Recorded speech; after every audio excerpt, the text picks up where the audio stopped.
Alright, this is Spider-Man Team Up 147, nearing the end of the existence of this series.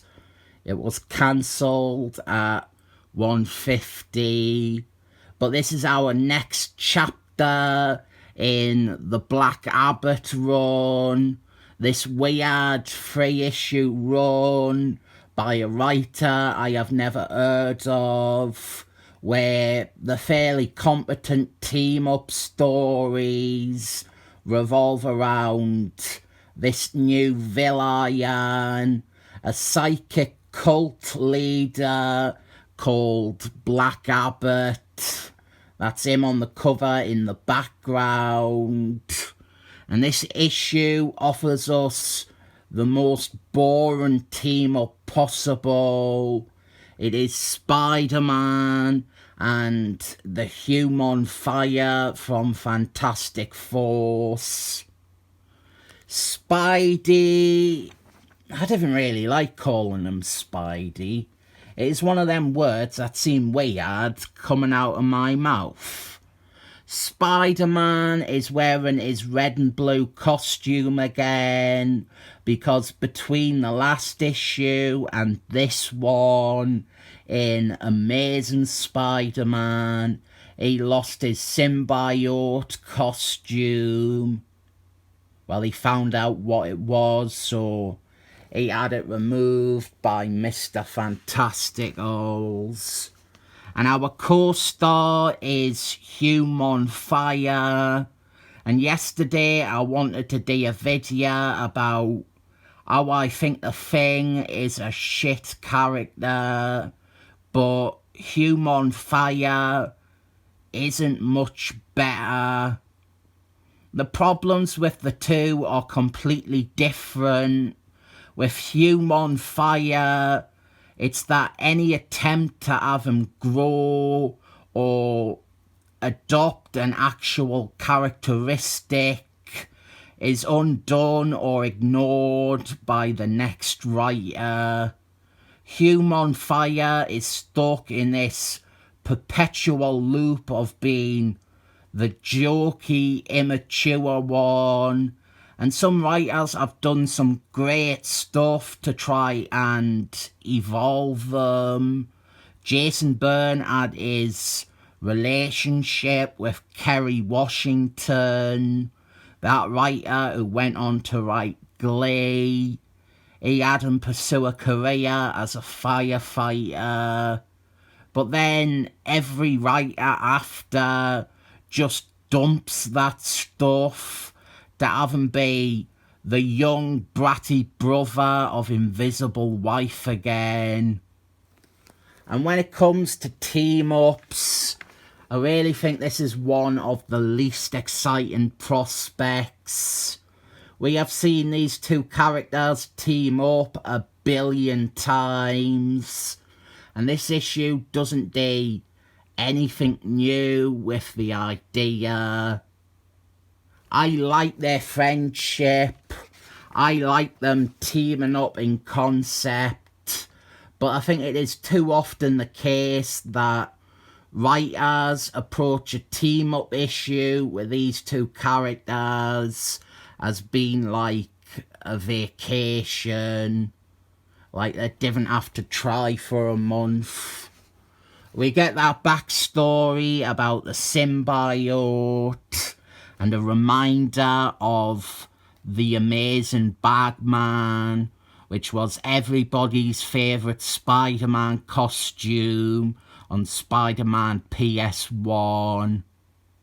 Then, unrelated to everything you've just seen, Peter Parker is randomly approached by an odd man who attempts to hypnotise him to come and work for him at his magical scientific base on a secret project to bring about world peace.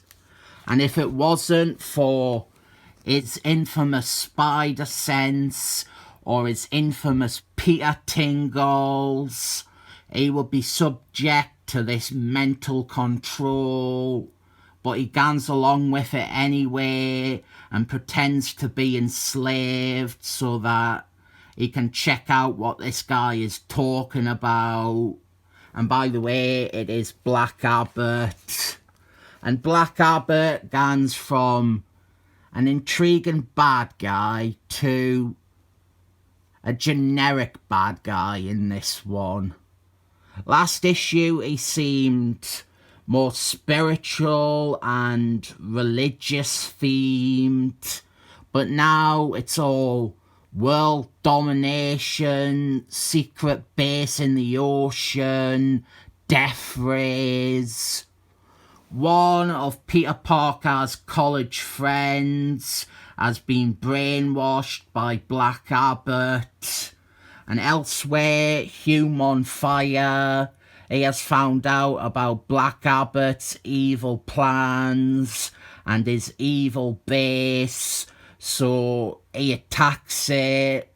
And here is my problem, or one of my problems, with Human Fire being a recurring co-star in Spider-Man Team-Up.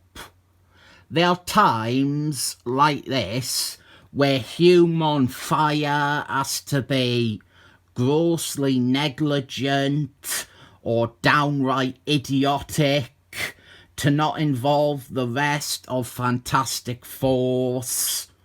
He has learnt that there is an evil cult leader with a big secret base and an army of slaves and death rays.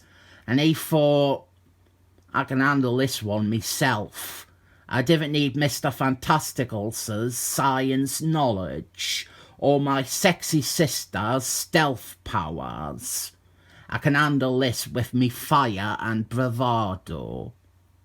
Of course, the cocky little runt doesn't succeed, and so he is brainwashed by Black Abbot.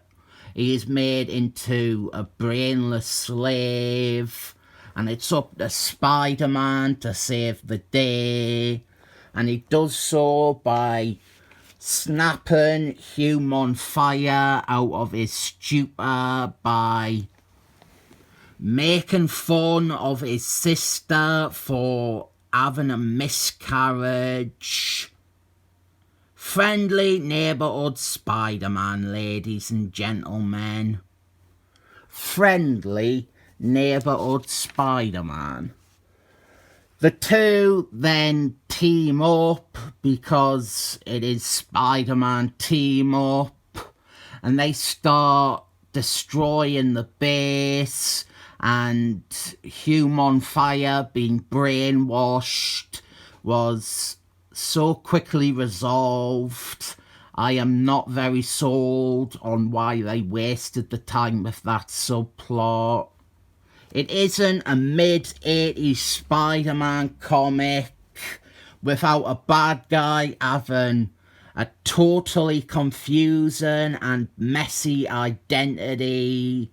So now we have two Black Abbots somehow, and together they are able to overwhelm Spider-Man. But meanwhile, Human Fire is battling a man with a fire extinguisher. I didn't feel these two threats are equally balanced. You have two Black Abbots. Why not have the two heroes fight one each? But yeah, let's try and explain this Black Abbot thing. Neither of these are Black Abbot. What we saw last issue wasn't Black Abbot either. But they are all Black Abbot. Black Abbot has several vessels that he can control and project his conscience into, and one of them dies here. But then, right at the end, we see the real Black Abbot Black Abbot Prime, or whatever you want to call him. He wears red instead of purple. I think Black Abbot had and still has potential, but this stuff is a good argument for why he was killed off panel. Help! The symbiote is up to no good. Of the Black Abbot trilogy, this is the weakest offering. I think we have an uninspired team up and a lot of misfires with Black Abbot.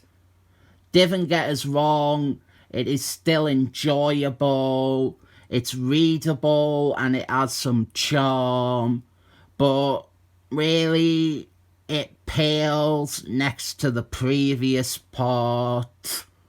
I'll give this issue a 7 thumbs up rating from me.